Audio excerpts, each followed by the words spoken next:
হর হর মহাদেব। ভগবান শিবের ভক্তদের আজকে আমি কিছু কথা বলতে চাচ্ছি। তোমরা কি কখনো একান্তে বসে ভেবেছো যে তোমরা শিবের ভক্ত কেন? নিজেকে কখনো প্রশ্ন করেছো? যদি করে থাকো, কোনো উত্তর পাবে না। কেন জানো? কারণ ভগবান শিব, উনি হলেন শূন্য। উনি শূন্যতার মধ্যেই বিরাজ করেন। উনি হলেন আমাদের আদি এবং আমাদের অন্ত। তার মানে ওনার কোনো আদিও নেই, অন্তও নেই। উনাকে না কোনো তুমি ভাবে ব্যক্ত করতে পারবে, না কোনো কর্মে উনার এক্সপ্লেনেশন খুঁজে পাবে। শুধু একটি মাত্র উপায় আছে বাবাকে পাওয়ার, সেটা হলো অগাঢ় ভক্তি। তোমরা কখনো যদি খুব গভীরভাবে চিন্তা করো তাহলে বুঝতে পারবে যে যখন তোমাদের খুব খারাপ সময় ছিল, যখন কেউ তোমাদের পাশে ছিল না, অত্যন্ত মানসিক হতাশার মধ্যে তোমরা ছিলে, কোনো রাস্তা পাচ্ছিলে না, তখনই তোমরা পেয়েছো ভগবান শিবকে। আমিও পেয়েছি আমার বাবাকে, আমার কুলদেবী মনসা মা। উনি বাবার মেয়ে, সেই সূত্রেও বাবা আমার সাথে অত্যন্ত গভীরভাবে জড়িত আছেন। আমি আমার জীবনেরই যদি বৃত্তান্ত বলতে চাই তাহলে আমি ছোট্ট একটা কথাই বলবো যে আমি পার্সোনালি, আমি যখন খুবই বেশি ডিপ্রেশনে ছিলাম, আমি যখন খুবই বেশি একান্তে ভুগছিলাম, তখনই আমি আমার বাবাকে পেয়েছি, একান্ত আপন করে পেয়েছি। আর বাবার প্রতি যে সেই ভালোবাসা, ওটা যেন আমার তখন থেকে দিনে দিনে বেড়ে উঠেছে। আর বিশ্বাস করবে, তুমি যদি বাবাকে ভালোবাসতে শিখে যাও একবার, বাবা তোমার সব বাধা বিপত্তিকে কেটে নেবে। কারণ উনি হলেন আলটিমেট ডেস্ট্রয়ার, আবার উনি হলেন আলটিমেট ক্রিয়েটার। তো উনি কি করবেন, সবার আগে আপনাকে অনেক বেশি করে কষ্ট দিয়ে জীবনে পুরো যা যা সব নেগেটিভিটি গুলো আছে, যা যা সব আননেসেসারি তোমার জীবনের এলিমেন্টস গুলো আছে, ওগুলোকে সরিয়ে দেবে। সরিয়ে দিয়ে তোমার জীবনকে করে তুলবে একটি শূন্যময় একটা জীবন, মানে যেমন খালি পাত্র।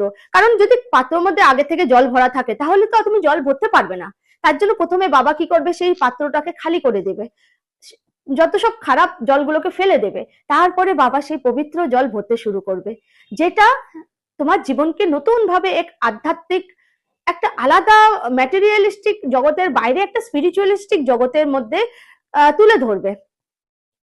এটাই হলো বাবার আলটিমেট গোল, তার ভক্তকে একদম আপন করে একদম গড়ে তোলার জন্য, যেটা আমিও আমার জীবনে অনেক অনেক গভীরভাবে এটাকে উপলব্ধি করতে পেরেছি।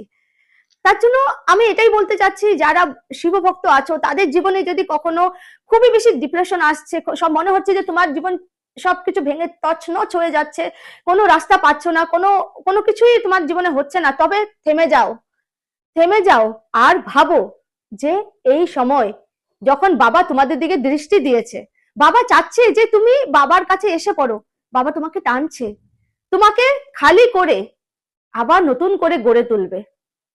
শুধু বিশ্বাস করো আর এগিয়ে চলো, তাতে দেখা যাবে তুমি এমন একটা ব্যক্তিত্ব হয়ে উঠবে যেটা যেটা মানে ভাবনারও উপরে। আর এই যে তোমার এই নতুন ব্যক্তিত্ব গঠনের সময় তোমাকে বাবা শিব বাবা তো থাকবেনই, তাছাড়া অন্যান্য যত সব দেব দেবীরাও সাহায্য করবে। আর এটা আমিও পার্সোনালি খুব বেশি ভাবে অনুভব করেছি। কারণ যখন বাবার কৃপায়, যখন যেই দেব দেবীর দরকার হয় তারা ওই সময় প্রকট হয়, বা কিছু একটা হিন্টস দেবে, হিন্টস দিয়ে তোমাকে সেই রাস্তায় চলার একটা উৎসাহ আর একটা আলাদাই শক্তি প্রদান করবে। তার জন্য বন্ধুরা, আমি তোমাদের সবাইকে এটাই বলতে চাই, বাবার প্রতি অগাঢ় ভক্তি রাখো, বাবাকে মেনে চলো, দেখবে তোমাদের জীবন খুব ভালো হবে। ভৌতিক জগতের সঙ্গে সঙ্গে তোমাদের আধ্যাত্মিক জগতেরও অনেক বেশি উত্থান হবে। এই শুভকামনার সাথে আজকে আমি বিদায় নেব। আরো অনেক কিছু বলার আছে, কিন্তু বলতে গেলে তো অনেক বেশি হয়ে যাবে।